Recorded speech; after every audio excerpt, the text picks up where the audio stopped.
guys reported food was being supplied by the U.S., maps supplied by the U.S., and they also tried to find Trump supporters. They did not find one Trump supporter. All of them were pro-Biden. Millions. This is nothing but an orchestrated effort by the Democrats to gain votes in the future, and they ought to be ashamed of themselves. Let's take a look. It's a good video.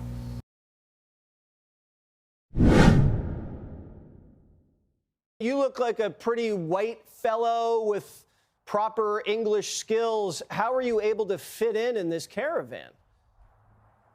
Well, we did our best. I mean, as far as fitting in, we kind of stuck out like sore thumbs, but you know, you just got to get along and, you know, be aware of your surroundings and honestly hope for the best, because it was just my brother and I, and luckily we came out the other end alive.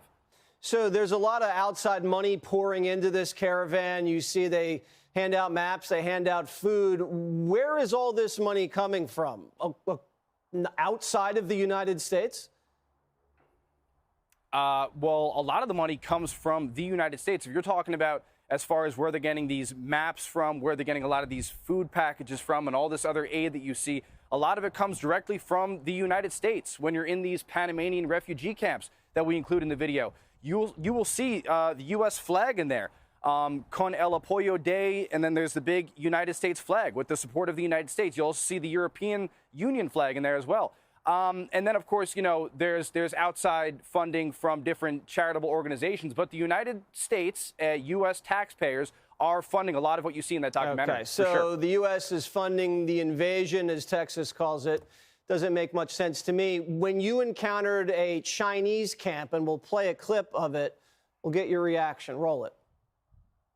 This is a known hub, a known meeting place for Chinese that are in transit on their way to the United States. Last night when we were here, we were eating at this hotel restaurant, and we were the only foreigners that were not Chinese. I mean, literally the entire hotel is just Chinese foreigners. While there are some women and children, it's mostly military-aged males. Among all of the foreign nationals that are entering the United States illegally, the Chinese are among the most well-funded and the most sophisticated in the way they go about getting to the United States. So why did you say that the Chinese are the most sophisticated throughout the caravan travel? Because you see a lot of these other groups that are on the way up here, for example, the Venezuelans. These are people that, generally speaking, don't have that much money. I mean, they've been wiped out with hyperinflation, and they're just trekking to the U.S. on foot, whereas the Chinese, they're taking airplanes everywhere.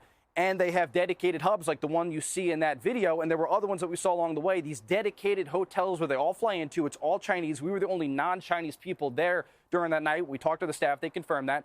And then they keep going through, and they hand each other, this is also on muckraker.com, people can find this, they hand each other, for example, different PDF blueprints that they pass around to WeChat groups with instructions on how to get to the United States. I've obtained these blueprints, and I published them on my website. People could go find that. Yeah, Anthony, you're saying you didn't find a single Trump supporter in this entire caravan? No, and we looked pretty hard. I'm not sure that any exist, at least, you know, not any that we encountered for sure. And they like Biden because he's a nice guy, they say. Because he's a nice guy, because he's opened up the border, and because he's going to let them all in. Yeah, correct. And their plans when they arrive here, what do they tell you?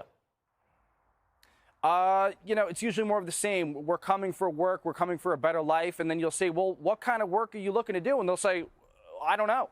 Some of them might say, I'm going to work as a cashier. I think that's what you played a clip of a man from Pakistan who said he liked Joe Biden because he opened up the border. But a lot of them say they just don't know. But they're coming up here. They think they're going to have a better life, and that's that. So it doesn't sound like there's a lot of legitimate asylum claims at all.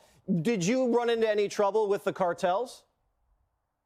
We got kidnapped by the Gulf Cartel as we were about to cross into the United States. And they released you because they knew you were going to appear on Jesse Watters' Primetime?